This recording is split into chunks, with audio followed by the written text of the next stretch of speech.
नमस्कार, news makers में आपका स्वागत। मैं हूं प्रकाश हिंदुस्तानी। आज इस कार्यक्रम में हमारे खास मेहमान हैं शर्विल थत्ते। आपका बहुत बहुत स्वागत है शर्विल जी। धन्यवाद। शर्विल 18 साल के हैं, लेकिन उन्होंने कई उपलब्धियां हासिल की है। AIFMC में आपका पहला स्थान रहा है, ऑल इंडिया रैंक रही है, ऑल इंडिया PMT में आपका चयन हो चुका है, सिंगापुर में होने वाली इंटरनेशनल बायोलॉजिकल ओलंपियाड में आपको सिल्वर मेडल मिल चुका है। इसके अलावा कई प्रतियोगिताओं में आपने राष्ट्रीय अंतर्राष्ट्रीय स्तर पर नाम कमाया है। ये बताइए शर्विल, अभी आप क्या कर रहे हैं? अभी मैं मुंबई के KM अस्पताल में MBBS का कोर्स में फर्स्ट ईयर का स्टूडेंट हूँ। तो आपने AFMC क्यों नहीं ज्वाइन किया? आर्म फोर्सेस मेडिकल कॉलेज क्यों नहीं ज्वाइन किया? उसमें एक्चुअली जो MBBS के बाद पोस्ट ग्रेजुएशन का समय था वो 3 से 4 साल के बाद करने को मिलता है सर्विस के बाद। तो उस कारण से जो पूरा पढ़ने का समय होता है वो काफ़ी बढ़ जाता है, क्योंकि आप पोस्ट ग्रेजुएशन के बाद अगर सुपर स्पेशलिटी भी करने जाते हैं तो करीब 10 से 12 साल पूरे हो जाते हैं फिर उसमें।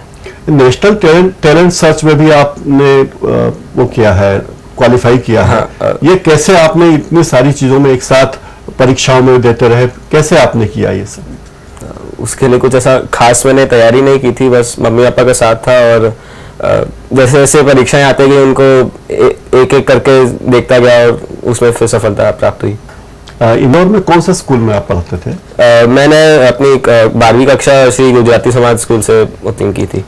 और इसके पहले कहीं? इसके पहले चौथराम स्कूल में था। अच्छा, कितने घंटे आपने पढ़ाई की इन सब चीजों को करने के लिए?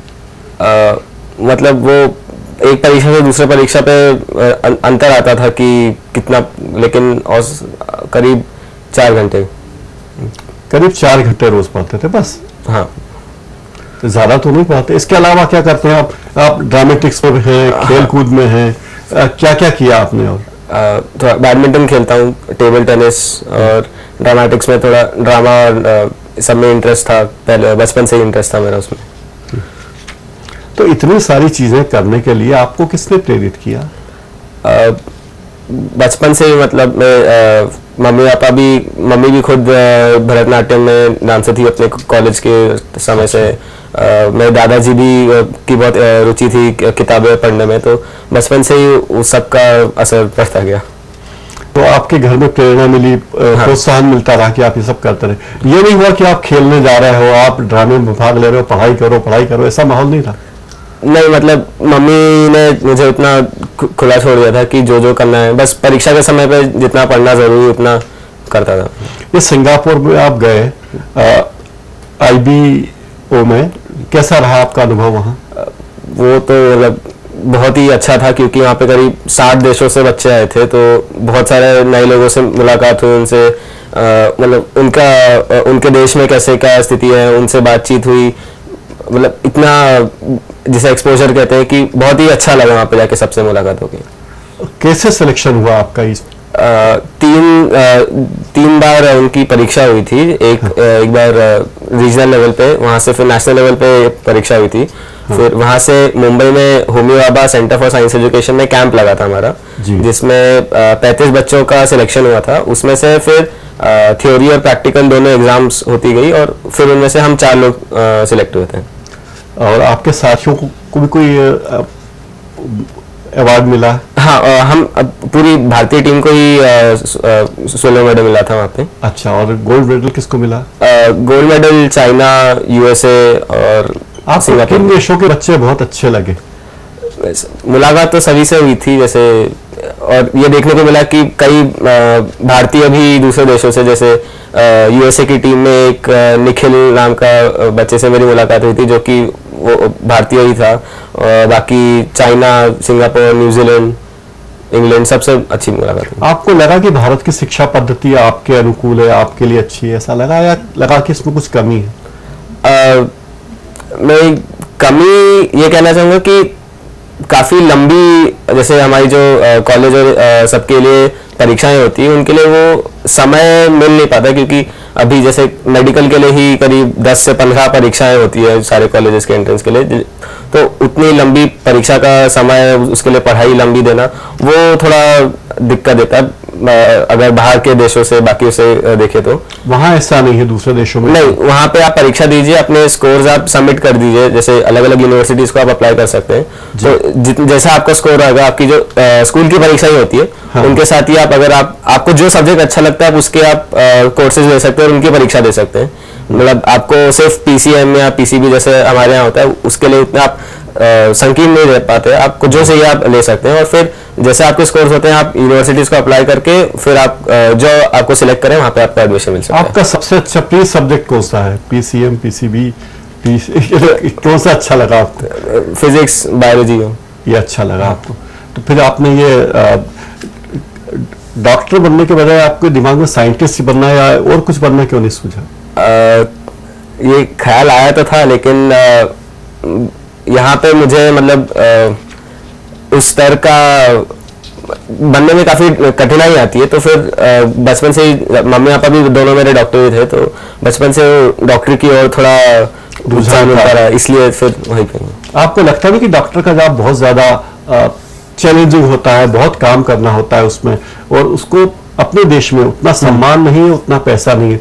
बाकी देशों में आप जाएं, थोड़े बड़े डॉक्टर हैं वो तो खुद के हेलीकॉप्टर, खुद के हवाई जहाज रखते हैं, पेशेंट को जाना हो तो एक पेशेंट के इलाज में ही उनका दिन निकल जाता है। यहाँ तो एक एक डॉक्टर को कई कई मरीज देखने होते हैं। तो हमारे देश में काम इतना है, तो मुझे ज़्यादातर जो डॉक्टरी की पढ़ाई है उसमें ज़्यादा मुझे रुचि थी, और उस हिसाब से मतलब पैसा और बाहर हेलीकॉप्टर वगैरह का इतनी रुचि नहीं थी ज़्यादा, कि इतने पेशेंट्स आते हैं, इतना काम होता है कि आपको एक ही दिन में बहुत सारी चीजें, नई चीजें हर दिन सीखने को मिलती है, आप भले कितने बड़े डॉक्टर भी ना हो जाए। अभी आप KEM में हैं, किंग एडवर्ड मेमोरियल, उस अस्पताल को और इंदौर के अपने बड़े अस्पताल को आप कैसे पाते हैं? तुलना करें तो क्या पाएंगे दोनों में? इंदौर के MGM की बात करें और मुंबई के। वहाँ का मैं ये जरूर कहूँगा कि वहाँ के एकेडमिक्स बहुत ही अच्छे हैं, क्योंकि वो भारत के one of the top colleges में आता है। वहाँ पे कैंपस बहुत बड़ा नहीं है, लेकिन एकेडमिक्स और बाकी एक्टिविटीज भी बहुत अच्छी है, और प्लस वहाँ पे मतलब क्योंकि वो मुंबई का सबसे बड़ा म्यूनिसिपल हॉस्पिटल है, तो वहाँ पे पेशेंट्स भी बहुत आते हैं, तो वर्कलोड इतना रहता है कि आपको बहुत सारी नई चीज़ें मतलब क्लिनिक्स में दिखने को मिल जाती है। और आप इंदौर से गए तो आपको कुछ वहाँ पे दिक्कत नहीं हुई दूसरे शहर में? इतनी खास दिक्कत नहीं है, क्योंकि इसके पहले भी मैं एक दो बार मुंबई में रह चुका हूँ, मेरे चाचा भी वहीं पे रहते थे, तो इतनी दिक्कत नहीं हुई। लेकिन ये था कि रविवार को कभी इतने अच्छे पोहे नहीं मिलते वहाँ पे। अच्छा, पोहे मिस करते हैं? हाँ, पोहे जलेबी।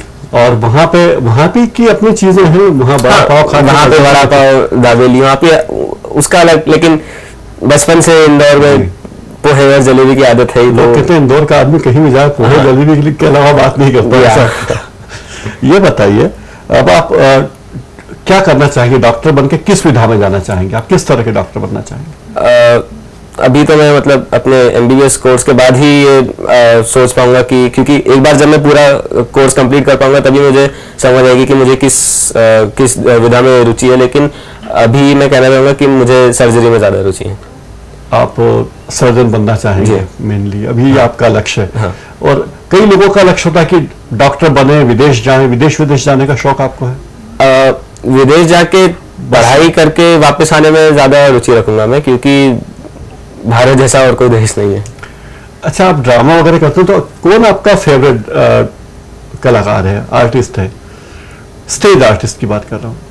स्टेज परेश रावल जी का मैंने कृष्ण कन्हैया देखा था, उनका नाटक, वो मुझे बहुत ही अच्छा लगा था, जिसके ऊपर उन्होंने वो माय गॉड बनाई थी, तो बहुत ही अच्छी नाटक। अब जो नए विद्यार्थी आ रहे हैं, जो आपकी लाइन में आना चाहते हैं, उन्हें क्या आप मार्गदर्शन देना चाहेंगे? मैं ये कहूँगा कि अगर पहले तो आप अपना दृढ़ निश्चय बना लीजिए कि आपको यही करना है, क्योंकि बीच में स्ट्रीम चेंज करने में बहुत ही दिक्कत आती है। तो अगर आपको ये पक्का है कि आपको मेडिसिन ही करना है, तो फिर शुरुआत से बहुत पढ़ाई करनी पड़ेगी और बहुत ही मतलब फोकस रहना पड़ेगा आपको।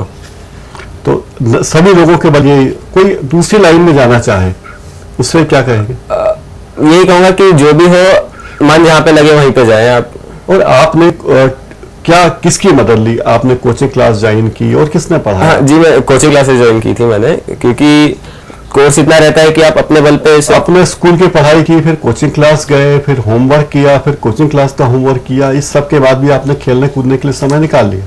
हाँ, बीच बीच में निकालना ही पड़ता, नहीं तो वो दिमाग पे बहुत ज्यादा ही कटने जाती है फिर। शर्मिल जी, आप हमारे स्टूडियो आए, आपने हमसे बहुत अच्छी अच्छी बातें की, हमारे दर्शकों को आपने मार्गदर्शन भी दिया, आपका बहुत बहुत धन्यवाद। धन्यवाद। आप थे शर्मिल थत्ते, जो शिक्षा के क्षेत्र में कई उपलब्धियां हासिल कर चुके हैं और फिलहाल मुंबई में KEM में MBBS पढ़ रहे हैं।